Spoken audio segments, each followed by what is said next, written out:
In 1983, Sarah Mitchell boarded a Caribbean cruise for her honeymoon. She never made it home. Her husband reported her missing. The FBI closed the case as lost at sea. But in 2023, a woman walked into a police station in Key West, Florida, claiming to be Sarah Mitchell, alive. This is her story.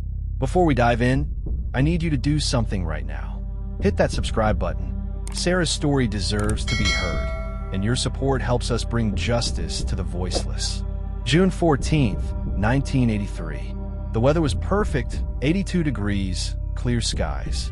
Sarah Mitchell, 24 years old, newlywed, boarded the Carnival Destiny with her husband, Robert Mitchell, 31. They were celebrating their marriage with a 7-day Caribbean cruise. Day 3, June 16th, 11:47 p.m. Robert Mitchell frantically approached the ship's security. Sarah was gone. Her cabin door was open. Her purse, passport, and wedding ring were still inside. But Sarah vanished.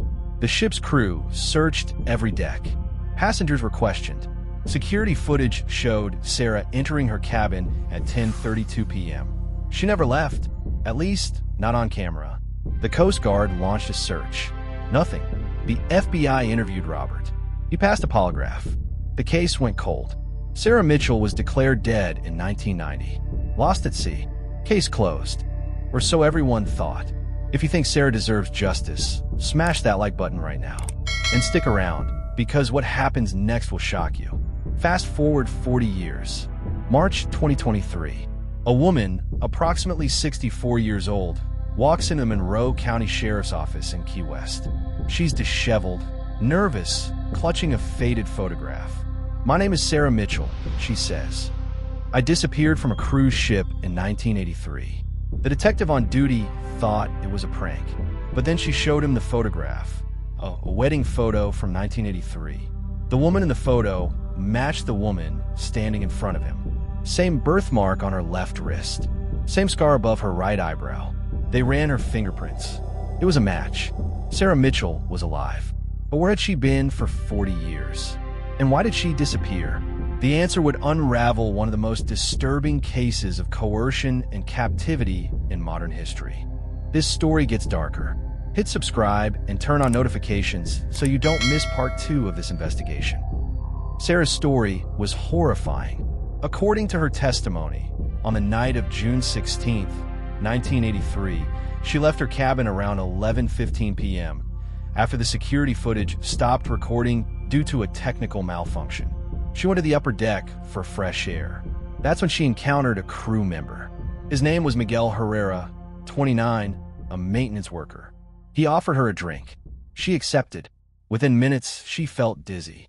The next thing she remembered was waking up in a storage container in Havana, Cuba. Miguel had drugged her, smuggled her off the ship during a port stop in Cozumel, and transported her to Cuba, where he held her captive in a remote compound for 4 decades. He told her she was wanted for murder in the U.S., that if she tried to escape, she'd be arrested. She believed him. In 2022, Miguel died of a heart attack. For the first time in 40 years, Sarah was alone. She found documents, her real passport, newspaper clippings about her disappearance. She realized she'd been lied to. She escaped. It took her months to make it back to the U.S. Sarah's courage is unbelievable. If this story moved you, subscribe and share this video. Her voice deserves to be amplified. The FBI reopened the case immediately. They confirmed Sarah's identity through DNA testing. Her family, her parents had both passed away, but her younger brother was still alive, was notified. The reunion was emotional, heartbreaking, and bittersweet. Robert Mitchell, her ex-husband, had remarried in 1991. He released a statement saying he was relieved Sarah is alive, but devastated by what she endured. The investigation into Miguel Herrera revealed he had connections to human trafficking networks operating in the Caribbean in the 1980s. Authorities believe Sarah may not have been his only victim. As of October 2024, Sarah is receiving trauma counseling and working with the FBI to identify other potential victims. She's also advocating for stronger security measures on cruise ships and better tracking systems for missing persons at sea. Her case has reignited debates about maritime law, jurisdiction issues and how cruise lines handle disappearances. Sarah Mitchell survived, but how many others didn't? Sarah's story is a reminder that justice is never too late. If you want to see more cold cases solved and voices amplified, subscribe to Faceless Justice. Hit that notification bell. And if you know someone who needs to hear this story, share this video. Together, we give voice to the voiceless. I'll see you in the next case.